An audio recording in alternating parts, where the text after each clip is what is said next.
ये मैं जब से बीजेपी की गवर्नमेंट आई है तब से देख रहा हूं कि बहुजन समाज के पीड़ा स्थलों को निशाना बनाया जा रहा है। आरएसएस के कहने से, बीजेपी के कहने से ये यही नहीं है, मऊ की धरती पर भी ये इंक्रोचमेंट करना चाहते हैं। दीक्षा भूमि पर भी पूरा का पूरा नेस्त नाबूद इन्होंने कर दिया।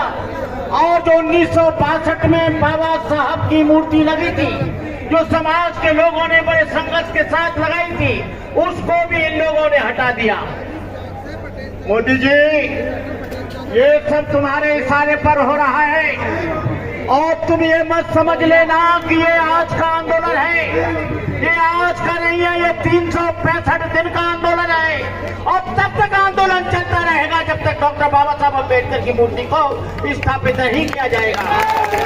ये बाबा साहब के वो बच्चे हैं जिन्होंने 2 अप्रैल 2018 को 14 बच्चों की इन्होंने बलि दी। और आपको कहना चाहता हूं मैं, जुल्मों सितम की बिजलियां किस पर पड़ी, दलित आंखें किसके ऊपर थी गरी, किसकी किरणें देख सूरज था लजीला हो गया, किसके तरकों से ब्राह्मण पीला हो गया। तुम अछूतों का हकीकी लीडर कौन था, निर्बंध अच्छों का लीडर कौन था, सच बताओ कौन निद्रा से जगह कर चल दिया, जिसकी मेहनत ने तुम्हें फल दिया। वोट जन जन को देकर संता है पूरा जीवित किया, मनु कारागार को किसने गिराया, बोलिए कौन था, जिसने तुम्हारी गुलामी की दास्ता की बेड़ियों को काटा, जिन्होंने तुमको शिक्षा का अधिकार दिया, जिन्होंने तुमको कपड़े पहनने का अधिकार दिया, जिन्होंने तुमको पानी पीने का अधिकार दिया, रिजर्वेशन दिया था। लेकिन ये 135 बेईमान लोग ये केवल वोट लेकर जब सीट से आते हैं, लेकिन ये समाज की बात नहीं करते। ये लोग बड़े धोखेबाज हैं, इनसे सावधान रहना। मैंने कल एक पार्टी वाले से कहा जो बहुजन समाज के बात करती है, बहुजन समाज के महापुरुषों की बात करती है, उन्होंने कहा हम नहीं जाएंगे।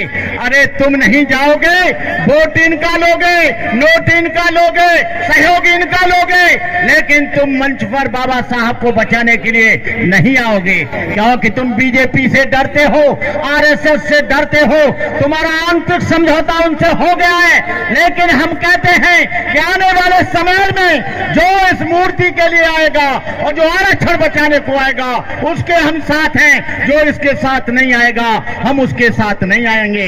इस कार्यक्रम को हमारे उमेश सिंह जी, हमारे याद जोशी जी, केपी सिंह जी, अब आपको बताएं, हमारे ये नौजवान इस कार्य को आगे बढ़ा रहे हैं। हम कहना चाहेंगे अशोक कुमार जी, बालक राम जी और हमारे वकील साहब जो हाई सुप्रीम कोर्ट में वकालत करते हैं, भानु प्रताप जी, आप सब लोग एक साथ होकर आओ और बाबा साहब की मूर्ति लगाने का पूरा प्रयास करो। मैं अपनी बात कहना चाहूंगा, इस आंदोलन में कोई कायर और बुज़दिल आदमी नहीं आए, वो आए जो बाबा साहब के नाम पर अपना सब कुछ कुर्बान करने के लिए तैयार है। साथ हमारे वह आगे जिसको किसी का गम होवे, नई खुशियों मिलने की, ना खाने का मातम होवे, चाहे सूरज आग उगलता हो, सर्द भरी शबनम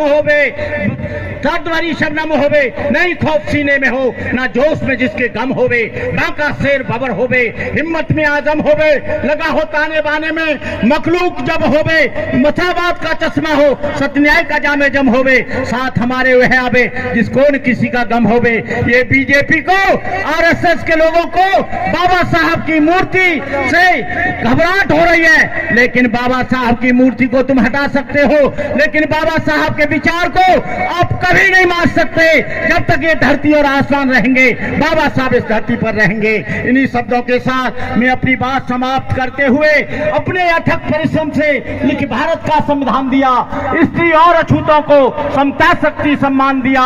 जब तक है ये चांद सितारे, जब तक है धरती अंबर, भारत ऋणी रहेगा उसका, अमर रहेगा अम्बेडकर। जय भीम, जय भारत, नमो बुद्धाय।